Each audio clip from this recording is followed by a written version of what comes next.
to a large extent upon demographic dynamism. So we want to thank you not only for your wise wisdoms today, but also for the fact that you have a dynamic family, and we can hear them now, your young children coming back home. So it's great.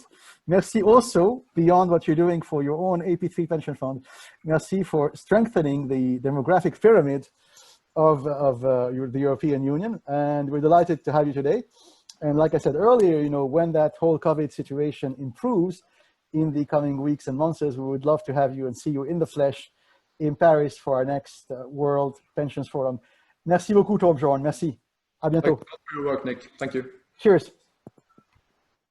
And without further ado, we're joined now from the House of the Lords by Baroness Altmann, who will co-chair the next session with the Right Honourable Nick Cherry, who you have met before, from the island of Tasmania, between Australia and New Zealand. And last but not least, our very own David Weeks from London. David is also a long-time rapporteur or rapporteur. I don't know what is the proper British pronunciation, but he's a long-time veteran and rapporteur of the G7 and World Pensions Forum. So we're delighted to have you with us today to give us that policy and board member angle towards that very important issue, you know, the sustainability of our pension funds and our pension system in that very tense environment.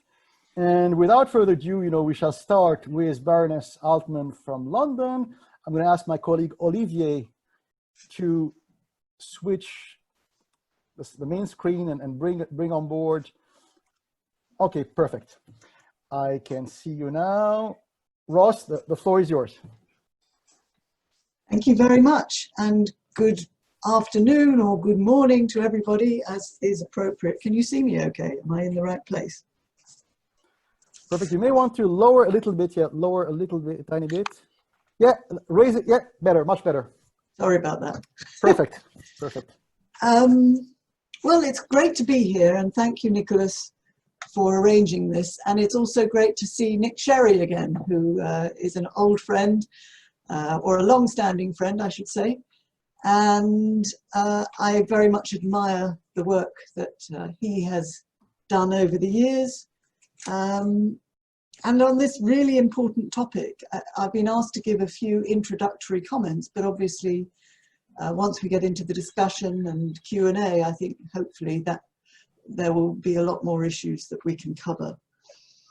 So what I thought I would focus on in my initial remarks relates not just to UK pension funds, but it does specifically affect UK pension sustainability and the challenges for pension funding and pension sustainability that I see most of concern at this point in time actually may well relate to the issues resulting from central bank policies designed to support growth and revive economies, particularly following the debt crisis and now with the pandemic. My concern is that a sustainable pension system which is not state funded or unfunded and underwritten by taxpayers would normally be expected to rely on long-term investment returns to manage the affordability of the system. But with this so-called modern methods of central bank policy management or extraordinary monetary policy experiments that we are in the middle of, if you like, which were meant to be temporary measures, but have gone on for well over 10 years now. Can I interrupt for the sake of interrupting you, because you, one quick question, because I want to ask you the question before I forget it. When you were in office, so when you were in the cabinet, did it occur to you back then that that kind of complacency from the part of the Bank of England and the ECB and the Fed, did it occur to you that it could last that long? I think that was my fear all along. I mean, I've been warning about the impact of QE. As you know, we worked together on this since it was introduced, but most particularly when data became clearer by 2011, 2012 and onwards. I had hoped that the central banks would start at least trying to introduce quantitative tightening, if you like, once economies were growing and the situation had stabilized. But we had record employment in the UK, we had good growth figures, okay, not stellar, but pretty good, across the Western world, and yet somehow there was little attempt. You know, the Fed did something, but markets immediately forced a retraction. And it seemed like markets had become hooked on this exceptional monetary methadone, whatever you want to call it. Yeah, agreed. What's happened, in my view, as an economist, is that we have distorted capital markets in ways that we do not yet understand. And this artificial depression of long-term interest rates increases long-term liabilities and makes pension provision ever more costly. But it concerns me that the conventional wisdom has moved towards assuming that pension funds must be backed by fixed income to a much larger extent than ever before, and at the expense of growth producing assets, not just equities, but other asset classes too. And I just wonder whether relying on bonds or even sovereign debt really is low risk in the context of pension sustainability. Indeed, is diversification across a range of different asset classes with different risk profiles perhaps a safer strategy to reduce risk than supposedly investing in low risk assets, which rely on a capital asset pricing model for their risk assessment that has been interfered with because the capital asset pricing model assumes sovereign debt is the risk-free rate. Sovereign bonds are meant to be the lowest possible risk, but top grade fixed income is, yes, less volatile than other assets perhaps, but it is also less return. And I must admit that in the last few years, it is just jaw-dropping to see the extent of negative yields on both sovereign paper and indeed other paper, which looks to me much more like return-free risk than risk-free returns. But we don't know yet. We don't know how this is all going to play out. I think my main message for pension investors and governments is that in light of these exceptional monetary policies, which may be the only way they can conceive of supporting the economy right now, but may have these very damaging long-term side effects, then how about focusing much more on using pension assets to boost economic growth directly? QE is a very indirect route to trying to boost growth. It boosts asset prices, but that's also an indirect route to boosting growth. And it actually does have some negative effects, most particularly on pension funding and diverting for a corporate assets to supporting a pension scheme over the next 50 years because its present value is so much higher today and therefore it is asked to put more funding in right now, rather than investing in the business or in a broader range of assets that could directly boost growth, whether it's social housing, infrastructure, environmental protection, environmental damage mitigation. All of those things are either going to need extra government money or extra private money to succeed in boosting the growth or protecting the long-term growth that we need. So I think those, for me, would be much better uses of pension assets than removing the upside potential relative to liabilities that seems to be endemic across many schemes, particularly in the UK at the moment, and is a recipe for poorer pensions, in my view. And that's perhaps not quite what we're meant to be aiming for. Thank you, Ross. Thank you, Ross. It's I mean, it's music to my ears because I agree with everything you said. So once again, it's difficult for me to disagree. But we'll keep you here for a few more minutes while we move now to Tasmania to hear a few words from the Right Honourable Nick Cherry. Nick, the floor is yours. Thanks, Nick, and hi to Baroness. I feel humbled as a former senator, and you sit in the House of Lords, and David, and to all of the other participants. Just to immediately follow on from Baroness's comments, I absolutely agree. My concern, I sat in the Cabinet Subcommittee, Assistant Finance Minister, Minister for Pensions and Markets in Australia in the global financial crisis, and to be sitting here 10 years later, obviously having left politics but still involved in pensions, to see another crisis, albeit a very different cause, and to see the quantitative easing, the interest rates, which in my view do artificially increase values, and in Australia, particular concern property, housing property I'm talking about. I'm staggered that we are in the position we are today, and very surprised.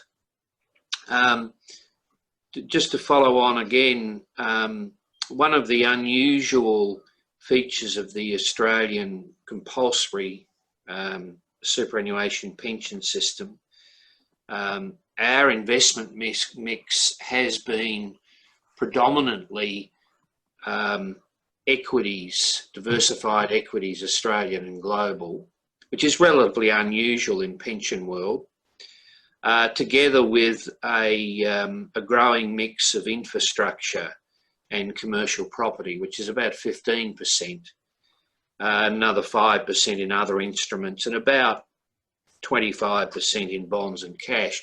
Australia relatively diversified, a higher percentage in growth assets, and interestingly, no sign of that changing in the current COVID economic crisis. To switch to the sustainability, how do we sustain a retirement income system in the face of the well-known challenges, the dependency ratio, longevity, etc., and sustain a system that underpins and pays people in retirement a decent, adequate retirement income, and there's lots of debate about what is adequate, but and sustain it for perhaps 20 to 25 years. And just to touch on a couple of the key features and changes in Australia, because there are some unique aspects, and then where I think we have some challenges going forward on the sustainability front in respect to the retirement income system. And the Australian approach has its unique aspects, and we have to be aware of the different cultural, political, social circumstances of Australia. But the focus has been on maintaining and increasing what is a modest basic state pension. And in terms of sustainability, increasing pension ages, the female pension age, access age of 60, commenced to increase to 65, then male pension age. That commenced some 20 years ago, and that common age of 65 was reached 10 years ago. and the pension age in Australia is now 66 and a half, moving to 67. Now, there are controversial elements to that, of course, but it does assist sustainability. The second major reform in Australia was we means test our basic state pension, and we take all of the assets other than the family home of a person when they retire, and depending on the level of that assets and income, we reduce the state pension. So that makes a significant contribution to the sustainability of our Pillar 1 age pension. And then, of course, the other major reform has been back in 1987, the gradual introduction and increase of a compulsory defined contribution at Pillar 2, which now stands at 9.5% and is scheduled in law to increase to 12%. Now, that's fully funded at Pillar 2. What is often missed in the Australian system, there is a substantial voluntary contribution at Pillar 3, which averages about 4%. Most people don't appreciate that is a significant contribution. The other feature of Australia's sustainability approach has been to close our defined benefit funds, including in the public sector. And again, that is a unique Australian solution, because comparable Anglo-Celtic countries still have, particularly in the public sector, open DBs. Well, again, Nick, when you say including in the public sector, is it across provinces and states? Yes, at state and Commonwealth level. All of them? But the only DBs open now are our judges. I mean, judges seem to get away with preserving their position. Even the politicians define benefits, and this is at all levels of government in Australia, has been closed. The university scheme for academics is still an open DB, although it is arguable it's under huge pressure. So look, that's a very brief overview of the sustainability measures. And Australia, by the way, when I worked for EY, I was involved in a project in Greece. Nick, you'll be particularly interested, advising the Bank of Greece on sustainability measures in the middle of the Greek crisis, 7 or 8 years ago, for their pension system. And I advocated closing the DB, the very generous DBs, and coming back to a basic DB and introducing a means test. And it was suggested to me that this was ever made public, I wouldn't have got out of Greece, despite the fact that Australians were relatively popular. They're not easy reforms, and they're very, very hard. A couple of future issues. There's great pressure, political policy and regulatory, for fund mergers, and there is a clearly improved outcome by a scale fund. So the larger the fund, broadly, there's a correlation between a larger fund and a higher long-term return, certainly in the Australian context. And there's significant pressure, publication of fund returns, fees, and now an outcomes test on providers within the Australian system. And as I say, the number of funds in Australia, providers in our system, has dropped from 464 to 176 over the last 10 years. And the corporate funds, a la the UK and the US and other countries, have almost ceased to exist in Australia. The old days of a corporate fund, DB or DC, 2,500 10 years ago, and today there's just 18. So a massive fund consolidation, and all the evidence would point to that improving returns.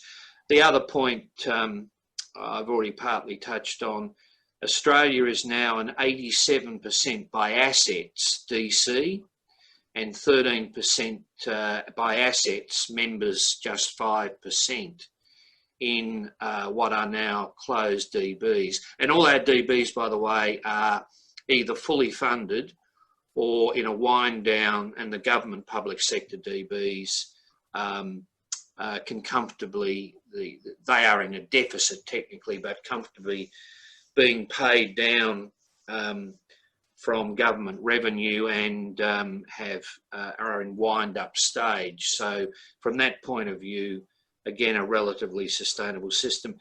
The other, as to the future, COVID economic impact has seen the government introduce a hardship provision, early access, and Australians could draw down 2 lots of $10,000, and some 2.5 million Australians have done so from their superannuation account. Almost 1 in 4 Australians have accessed some $40 billion over those 2 $10,000 drawdown. So that is impacting on it's a short-term measure, I would hope. The other issue, the big debate in Australia, is whether or not we proceed with the increase in the 9.5% to 12% compulsory contribution. And my view is that will be halted or abandoned by the current government. I don't necessarily agree with it, but there's a massive debate around that issue and the special hardship early access provision within the Australian system. So worthwhile keeping an eye on. And Nick, we'll come back to you in a few minutes. Sure. But if I can stop you here and ask you a quick question before we move to David Weeks in London. Sure. I think, also Baroness Altmann mentioned that earlier, the fact that, policymakers, when things are good, there are some good things they could do and they postpone them, and then things become bad, it's economic cycles, and it becomes more difficult to do it then. And so what I want to say by that is, when the Australian economy was growing very fast, and when all the GDP, macroeconomic, fiscal parameters were really superb in Australia, you guys, when you were in office, still insisted in increasing pension contributions, right? Correct.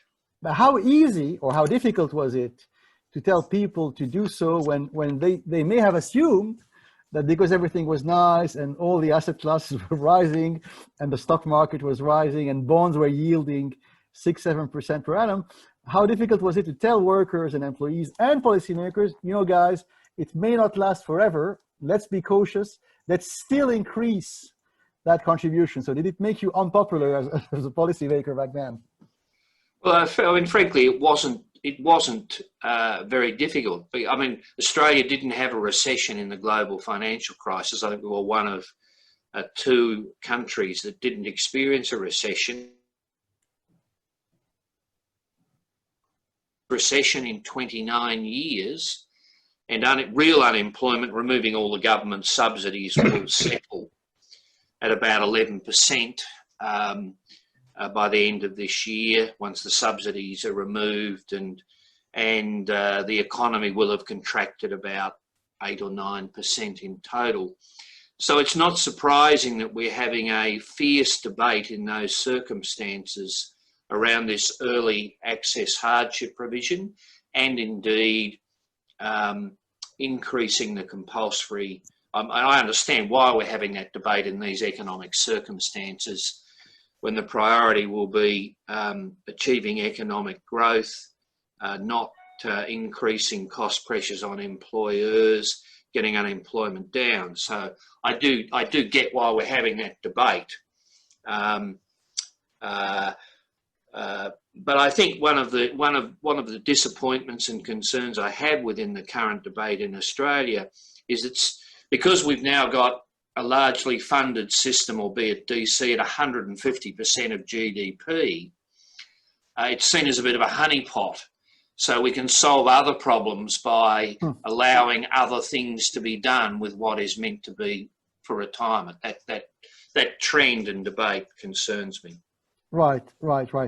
We'll come back to that later because it's a very important point. But without further ado, we're moving now back to London to David Weeks from the Association of Member-Nominated Pension Fund Trustees, who's a veteran of the G7 pension and the World Pension Forum. And we're very glad to have him today to give us basically the trustee perspective. So really the employee board member perspective on the evolving changes in regulation and the rise of ESG, and the fact that maybe some of these pension schemes in the UK in the past 6-7 months have been subject to pressures because of the current, COVID situation. David, the floor is yours. Thank you very much, Nick. May I say hello, first of all, to Baroness Ross and to Nick. Baroness Ross, I think I last saw in Geneva last year, and Nick, I think I saw last in Saint-Jean-de-Luz when we were in the margins of the G7 conference. So it's good to see you again in more domestic circumstances. My perspective, as you say, Nick, is as a working trustee rather than as a macroeconomic commentator. In terms of scale, who do we represent? You mentioned the Association of Member-Nominated Trustees. We represent about, in assets under management, about a third of the UK occupational pension scheme. So say that's about, in GB pounds sterling, about £1 trillion. I've been picking up comments as they've been made by the macroeconomics experts, Nick. I've got a dozen of them here. You'll probably cut me off if I go on too long, but shall I fire through my dozen takeaways that I picked up from the group today? Firstly, pick good managers seems to be the key requirement. In particular, debate on active or passive management, but need for good people to analyze this new data. Number two, I got to decide on the level of risk for which there is appetite amongst the pension trustees. There's a considerable spread of opinion, and the requirements of individual pension schemes that loom high in our discussions. The third one is the strength of the employer covenant. A good pension scheme, private pension scheme, which is what most of our members have, relies on a strong employer. How are the employers affected at the moment? Firstly, in the short term, by the immediate effects of COVID-19, and secondly by the post-COVID climate. There are some sectors which seem in the UK certainly to be in decline in both those phases. Probably fast food eating and hospitality comes under that. There are others where in the short term the prospects are not good, but maybe better in the longer term, and the real estate market may come under that category. My fourth takeaway was the importance of diversity in portfolio and investment. Angela from Chicago earlier mentioned that, and I think that's a factor which is increasing, and I'll come back to that in a minute. The fifth one, I think that it points increasingly to action on the part of trustees, is to ensure that they have a good board with a diverse spread of opinion on them. There's quite a lot of theoretical work taking place in the UK at the moment, which Ross will probably want to pick up later. But I think at the moment the practice falls a bit behind the theory, and we'd like to see more of that. My sixth point, which picks up a point from Nick in Australia, is yes, fund mergers seems to be moving higher in the agenda now. With these extra pressures on them, can smaller schemes cope with the degree of rigor that's required? And I think the feeling seems to be that we too will be moving to mergers and consolidation. Number 7, I've got patient solutions. This was one I added myself. How do we think that formulae like factor investing, how does that stack up in the current climate, or are we in a much more fast-moving situation? Number 8, I've got the message which comes singing through clearly from everything that's been said this morning, is that ESG awareness is something which trustees will take increasingly on board. Our Association of Member Nominated Trustees have probably been quite to the fore in pushing that up the agenda, and I think our members would be keen to see that continue.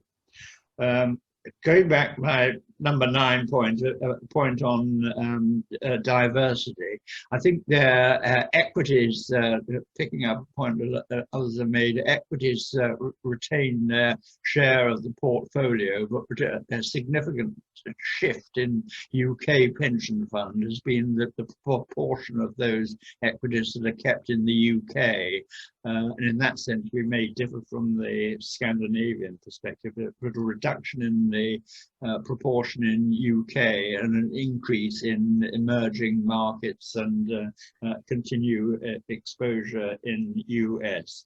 Bonds, by contrast, I think still do continue to see, go low. My 10th point, COVID-19, the impact of that. I think the lesson that the trustees have picked up from that in particular is don't act precipitately. You know, if you acted immediately and the stock exchange movements immediately after the crisis first, you'd be taking decisions which, as the market sort of sorts itself out, have reduced in capacity. So I think don't act precipitately there. And then my final one that I picked up was a point from Nick in Australia about the spreading of pensions benefits over a wider section of the working population. We, as Ross is well knows, of course, have the automatic enrollment, which has been probably one of the biggest developments of recent years. It has been a major step forward in increasing the numbers of people who have the benefits of additional pensions on top of the state pension. But the next step is to increase the level of contribution which is thought to be appropriate, both from the employer and from the employee. So that Nick, I think, is my quick cook's tour and view. In olden days we might have called it a view from the coal face, but in these ESG conscious times that's probably not the right analogy to use, but the view from the front line as to how these trends are affecting UK pension funds at the moment.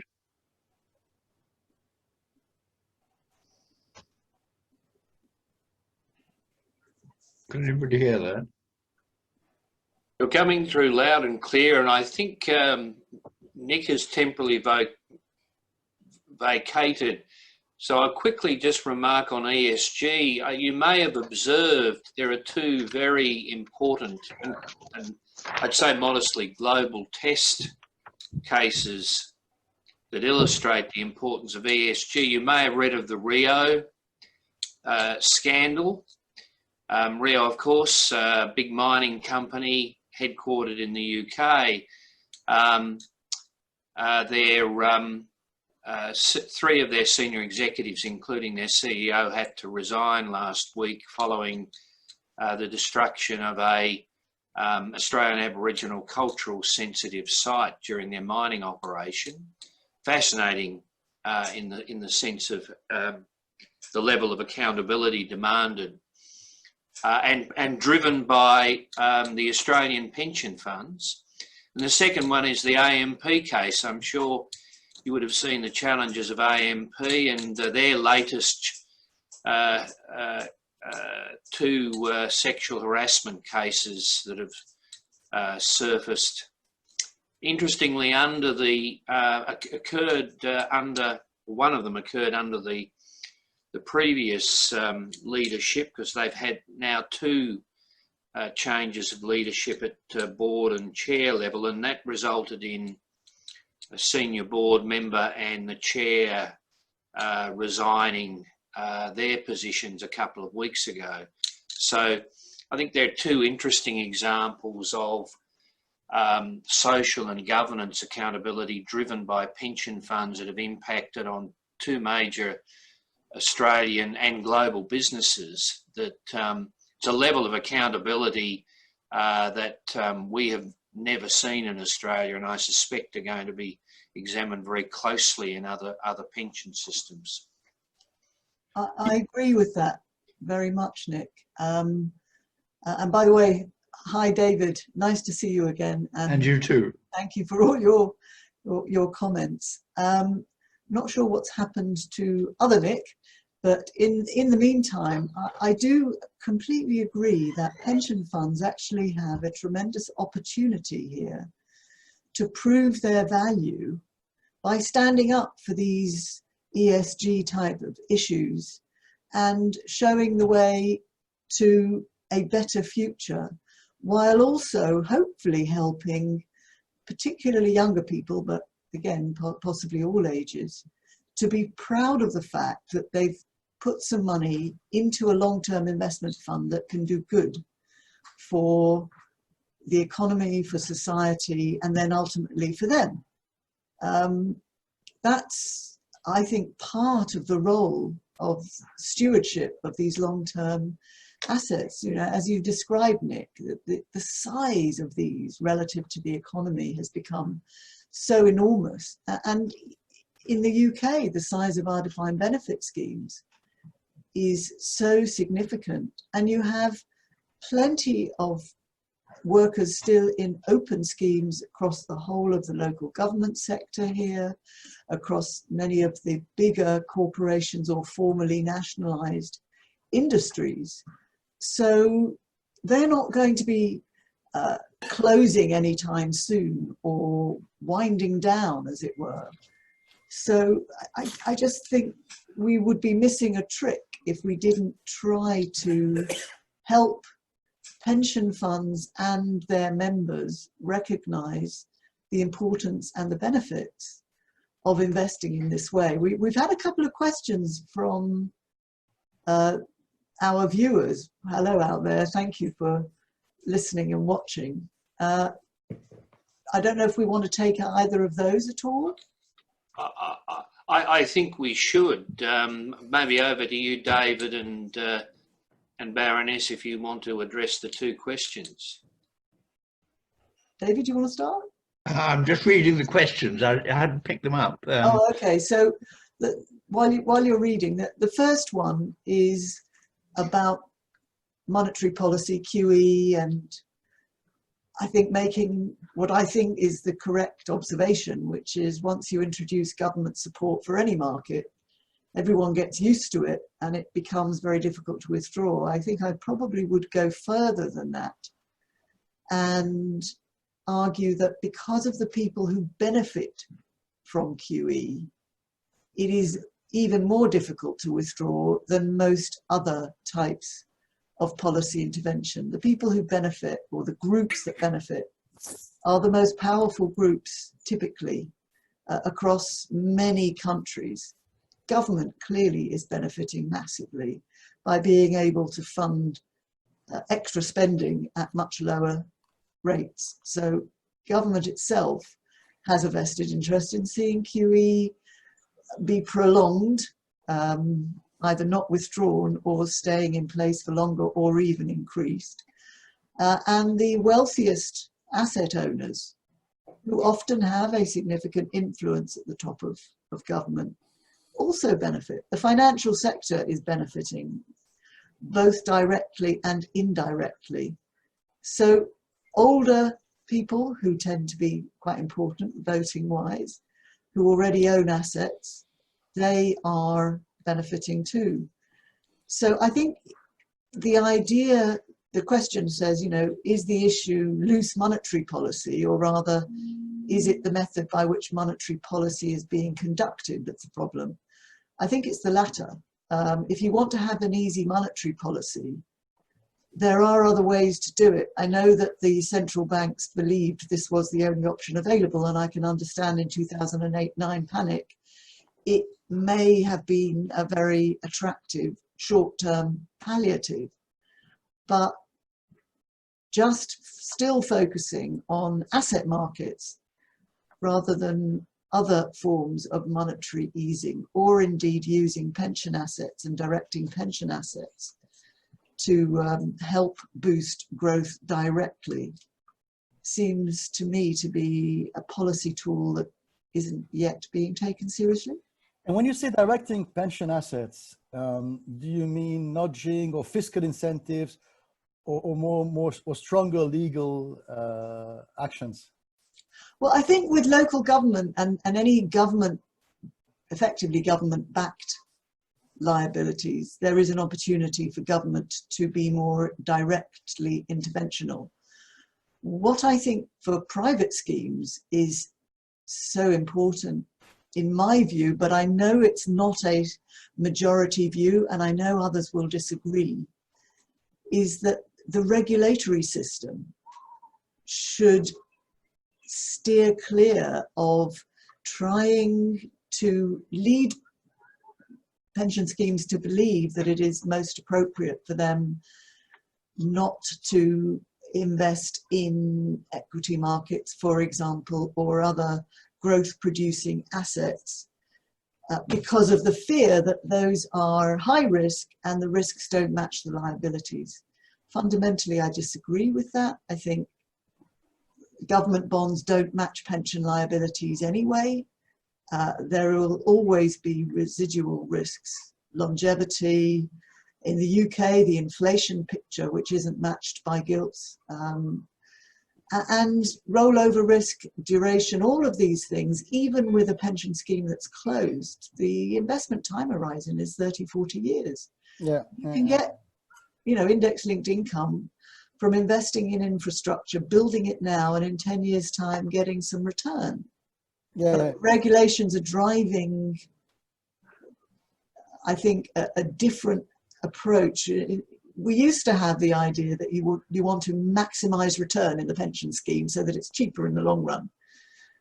I think we've now gone to the idea that you want to minimize risk, which means minimizing return potentially as well, rather than balancing, you know, the overall risk and return profile of your long-term portfolio. Yeah, and earlier, and before we move to Nick Cherry, just one quick remark. Earlier you mentioned that you were speaking as an economist when you said that tampering with the risk-free interest rate would have horrible consequences in the long term, because it would distort the pricing of all asset classes the world over, and it's really horrible. And I would say there's a double whammy, because the same policymakers, with all due respect for you both, be they conservative or labor or centrist, all of them, you know, have adopted that so-called, you know, and they call it neoliberal, and they took the worst, you know, they didn't take all the neoliberal policy recommendations, they took the most bureaucratic and worst among their recommendations. So many of the same policymakers in London, Paris, Frankfurt, Brussels, the world over, have embraced radically and very brutally in the past 15, 20 years, the Basel I, Basel II, Basel III solvency ideology, which is an ideology, has nothing to do with financial markets, or it's just one way among many ways to view risk. If you are an insurance company or a pension fund, it's certainly not the only one.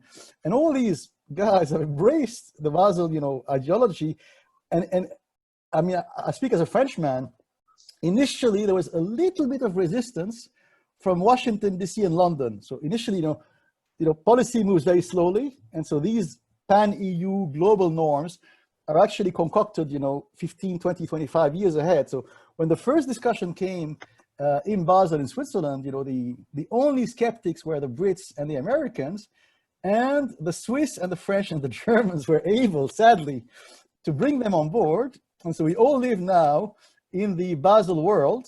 So all insurance companies, banks, and most pension funds are under that sort of macro risk regulation, which of course, if you're a pension trustee or a pension investor, pushes you to invest more in bonds and to invest less in private equity and infrastructure.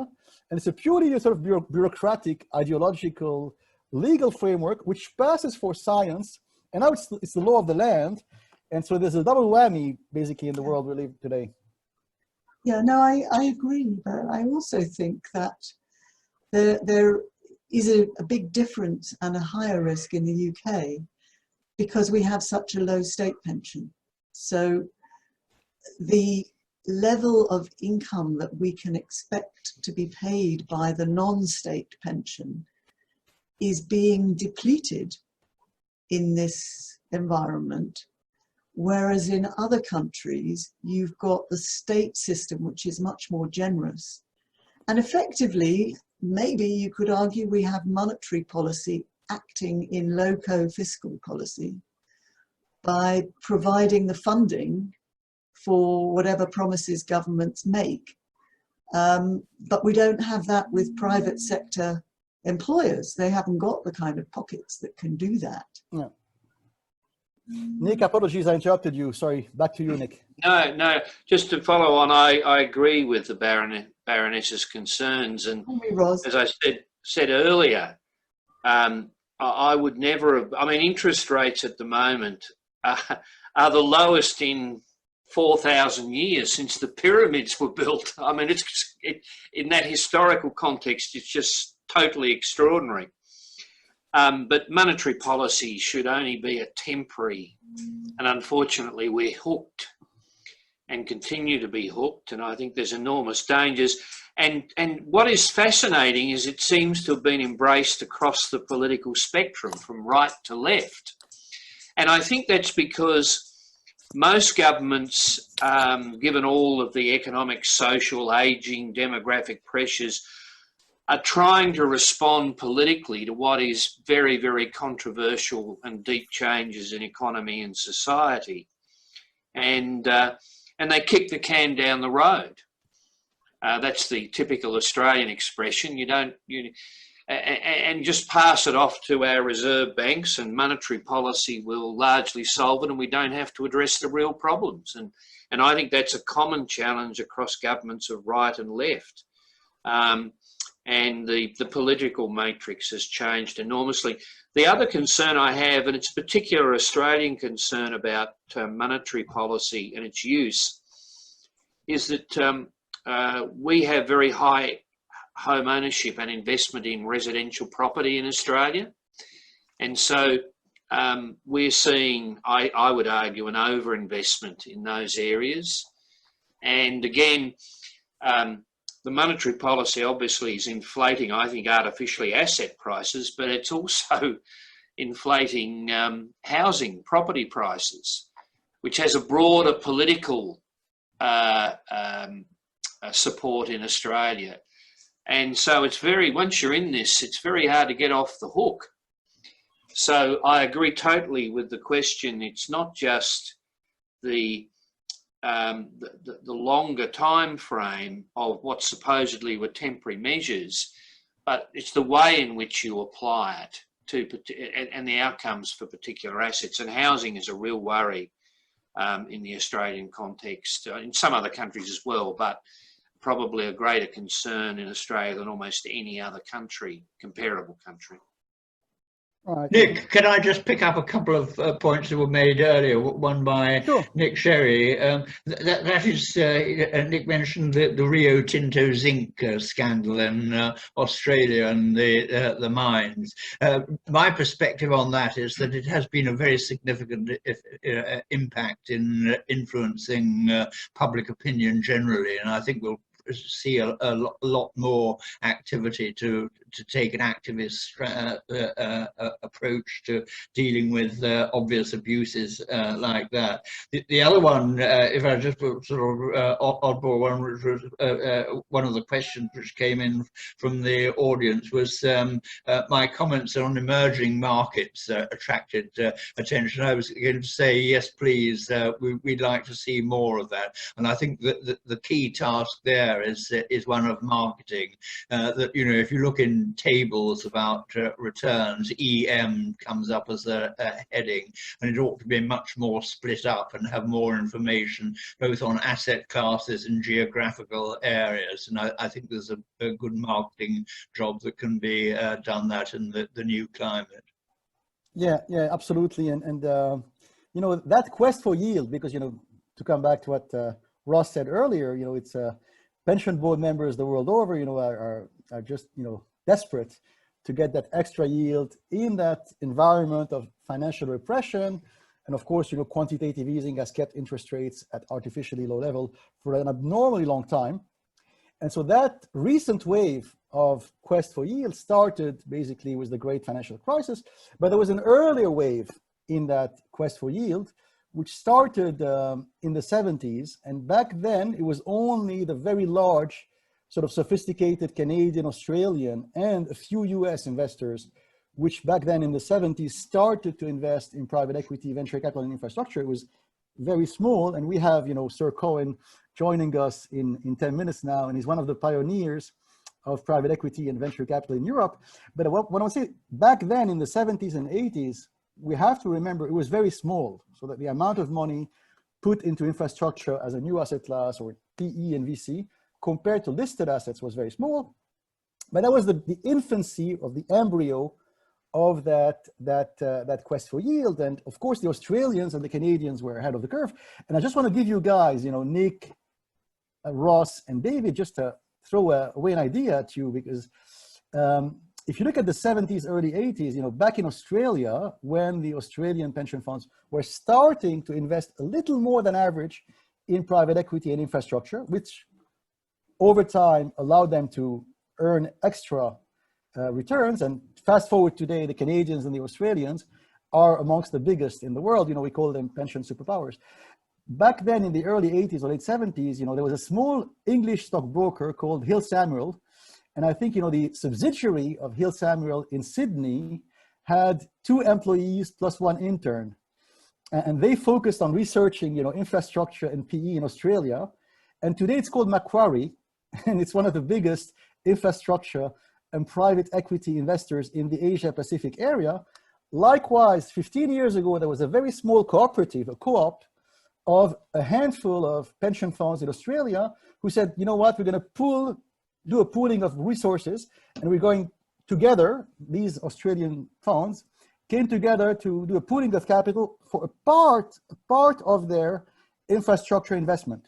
Fast forward today, it's called IFM, which is one of the 2 or 3 biggest infrastructure investors in the world. So when I'm coming at these asset classes, the quest for yield over time can create tens or hundreds of thousands of high-paying jobs if you walk through the streets of Sydney, Melbourne, Montreal, Toronto today, a lot of these jobs in the financial industry come from pension money. So behind the rise, you know, behind the Australian miracle or the Canadian miracle, there is a lot of pension money that went on early into these asset classes. So I just want to have your opinion about that side of the equation. You know, how can pension investment really boost the economy as a whole? And maybe we can start with Nick in Australia, because I know it's late for you. Well, briefly, because we'll cover off on infrastructure tomorrow in greater detail, and I'll be part of that panel. But obviously, it's a major asset class in its own right within the Australian system now. And it's not just Australian infrastructure. I mean, you've referred to IFM and Macquarie, and they're 2 amazing examples of institutions. But the pension funds in Australia now are so large, they're starting to do it directly, not just through the intermediaries. And touching on emerging markets very quickly, look, it is hard to move out of your own backyard, because clearly you would understand your own backyard. to move significant investments in a pension fund context into any new market, particularly where there's significant cultural, political, economic differences. That is challenging. It's not easy to do. And I do get, you know, I come to the UK frequently. I must say I do shake my head at the level of some level of ignorance at what is happening in, not just in China and India, but particularly in places like ASEAN, Southeast Asia. The growth is just truly extraordinary. And the Australian funds, half of our equity investment goes offshore. And it is now, the majority of it is now into emerging markets, broadly Asia, East Asia, South Asia.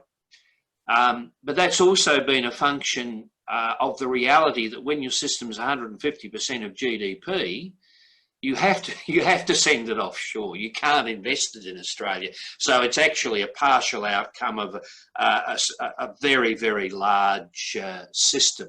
There's simply not many places to invest it in Australia now. Right. They would be my observations, Nick. Right, and back to Ross in London. So no pun intended, but you know the impact of these asset classes on the national economy. So are you a believer in that side of the equation, and in really the using private equity and infrastructure to boost national growth? Absolutely. I think what we need to do is put together as broad a range of asset classes as the managers of the pension scheme can cope with.